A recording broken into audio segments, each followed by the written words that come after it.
Como que foi todo o processo de você já ter esse trabalho de atender e ajudar pessoas e passar por 7 gestações que você não tem hoje os filhos aqui Não. nessa terra com você?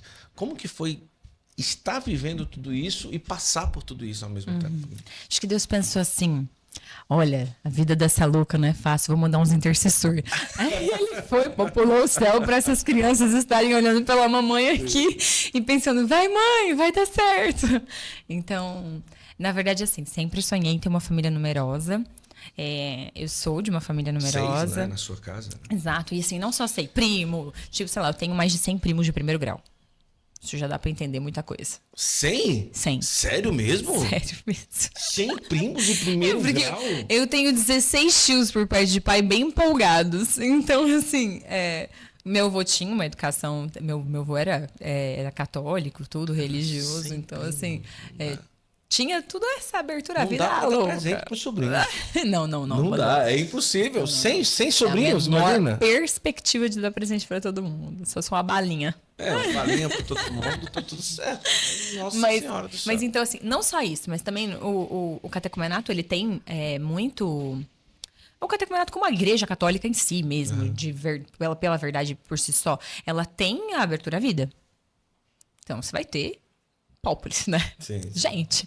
Então, eu lembro de, sei lá, teve uma época que a comunidade dos meus pais tinha 30 adultos, 50 crianças. Então, era o dobro ali. E aí, isso sempre pra mim foi uma paixão. Então, na minha cabeça era uma matemática exata. Vou casar, vou ter filhos e vai ser incrível.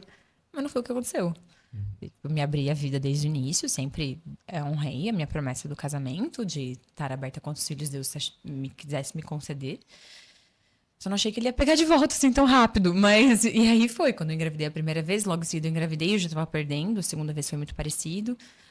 Daí na terceira vez eu achei que, não, agora vai dar certo e tal, porque eu já tinha feito tratamentos para problemas no útero, coisas do tipo, eu achava que era por causa disso. Mas graças a Deus eu tive um médico que me honrou, que entendeu o meu desejo, e aí ele já me encaminhou para uma geneticista, e lá a gente descobriu que meu marido tem uma translocação genética. O que significa isso? Significa que a cada 6 fecundações é provável que uma funcione. Uma vá para frente. E as outras, elas não evoluam até determinado ponto ali. E aí foi quando recebi a proposta para fazer fertilização.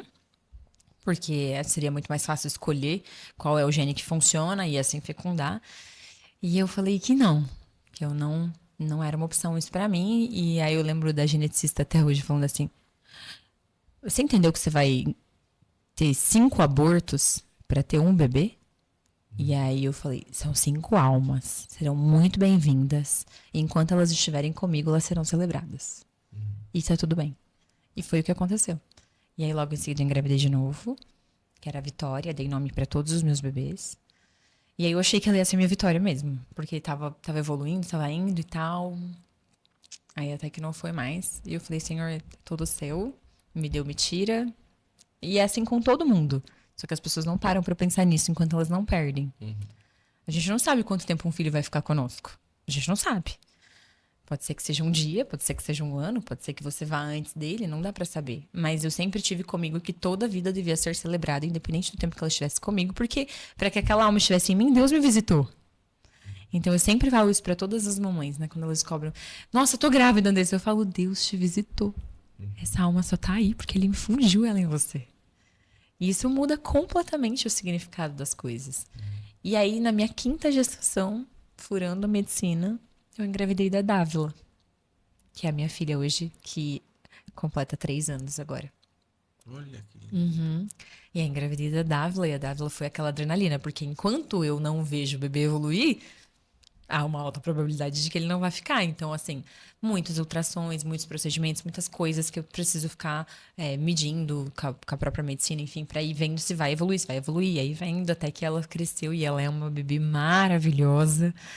Um amor, assim, um presente, minha dádiva, né? Meu milagre ali. Mas logo que ela tinha 5 meses, eu engravidei de novo. E aí a gente ficou assim, meu Deus, e agora? E aí veio o Tito. E ele evoluiu também, é um menino super, super querido, forte, elétrico, animado. E aí depois do Tito, eu tive Michele, eu tive Gema e tive Tomás, que foi no início desse ano. Olha só. Todos eles. E aí eles vieram e foram. Então, Ao todo foram 9 gestações. 9 gestações, 7 com Deus. 7 com Deus. 2 comigo. As mães que sofrem uma situação de uma gestação que não evolui, elas comentam de um luto em cada realidade particular. Claro. Com você também foi algo assim parecido?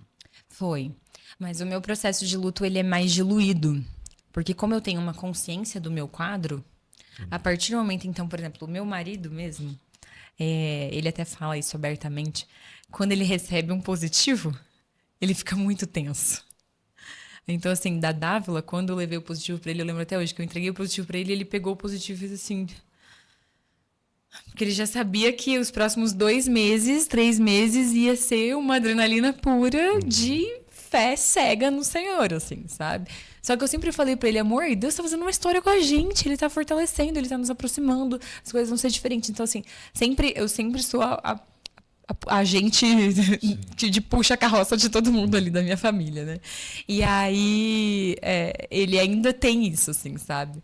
Então, ele tem os 2 casos. Quando a gente pega um negativo, ele fala, não deu. Aí, quando ele pega um positivo, ele fala, ai, meu Deus, agora eu tô positivo. Meu Deus, vamos rezar. Sabe? Então, assim, esse mix de emoção. Mas eu falo que para as mulheres acaba sendo muito mais um susto. Para mim, já é uma coisa possível de acontecer. Então, eu já vou meditando sobre a morte no meu coração com relação àquilo. Eu já equilibro as minhas expectativas. Já ajusto aquilo dentro da minha mente, já pondero vários cenários. Agora, a mulher padrão, engravidar, é uma matemática exata. E inclusive, até ampliando um pouco essa pauta, uma das maiores fontes de sofrimento hoje com as mulheres que não conseguem engravidar. Porque elas juram, tipo, não, vou trabalhar, vou ganhar muito dinheiro, vou estabilizar financeiramente a minha vida, lá daquele pensamento da educação. Sim. Vou estabilizar e tal, depois eu penso nisso. E aí, quando chega a hora, ela não engravida. E aí?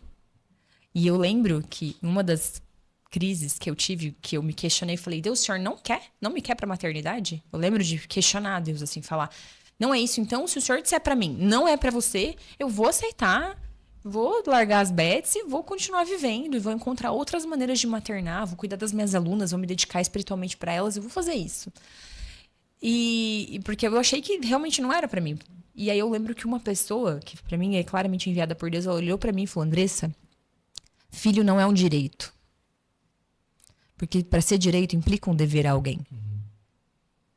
Nenhum lugar está dito que você está prometida a ter filhos. Nenhum. O seu juramento é estar aberta a receber quantos filhos Deus me julgar. Né? Então, assim, é muito amplo. Filho é um milagre mesmo. Sim. Até mesmo os geneticistas, eles têm essa... Por mais frios, assim, que tem, né? Os obstetras, no geral, eles falam... Olha, uma matemática assim, não dá pra ter. Porque mesmo, às vezes, tudo pronto, alinhado e tal, e não vai. É Deus que determina mesmo, entendeu? E aí, ter essa segurança determina o início e determina o fim. É Ele que faz isso. Então, pra mim, acaba sendo uma coisa muito mais diluída, porque eu me preparo. Agora, para as mulheres, quando elas caem nessa realidade de que elas não são as escritoras da própria vida... É um choque, porque não é um luto sobre o bebê. É um luto sobre toda a expectativa que ela criou de que ela seria mãe, de que ela teria uma família, como eu vivi, né? De que ela teria uma família, de que aquilo seria construído. Muitas mulheres não se abrem novamente. É um histórico que existe. Elas vivem um luto e elas não querem mais engravidar porque elas têm medo de passar por aquilo de novo. Então, é um processo que eu trabalho muito. Muitas pessoas me procuram também por saber da minha história nesse sentido. E de tipo, eu vi que você continuou tentando. E olha, você tem seus filhos. Eu falo, claro, você tem que continuar aberta. Deixa Deus fazer. Porque você não tem poder. Você tem poder de limitar. Porque você é livre. Entendeu? E aí, só que o luto da perda, ele não é muito reconhecido pelas pessoas no geral.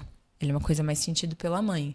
Porque ela criou toda uma... Quando a mãe descobre que engravidou, ela já imagina ela com o bebezinho, já imagina o quartinho, já imagina tudo levando pra escola, a primeira apresentação do Dia das Mães. Ela já cria todo um cenário na cabeça dela e daí, de repente, aquilo é tirado, assim.